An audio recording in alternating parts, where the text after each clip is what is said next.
conservative, maybe even socially conservative on some sets of topics, but not on others, will ultimately break away, or whether or not we're just so trapped in what our current sort of distributions are that this is the only Democrat and Republican Party we can imagine. They've shifted places in the past. They have shifted places. Of course, it was the Southern Democrats, and a Republican president had to go into a Democratic governor to desegregate the South in the Civil War. So the parties have shifted back and forth between the two names.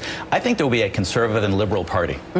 The question for me about it as a Republican right now is demographics. It cannot remain the same because we are a white party, we are an old party, and there's death. And so that's just a fact.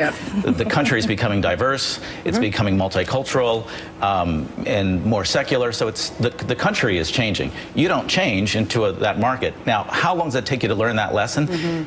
To the point we made earlier in the conversation, I think they're running a primary from the past, and they don't realize that there's a lot of young people who are doing startups. They'd love to be Republican. They know more about cap tables and equity than any business person in my generation, but they can't because of the discrimination. So it's going to have to evolve, and it'll have to be a new conservative party. Yeah, it will be fascinating to watch that play out over this election, but then over the next couple of ones as well. Thanks to Aisha Moody Mills and to Dave Zirin. Rich and David are actually going to be back in my next hour, but still to come this morning, the long, long wait.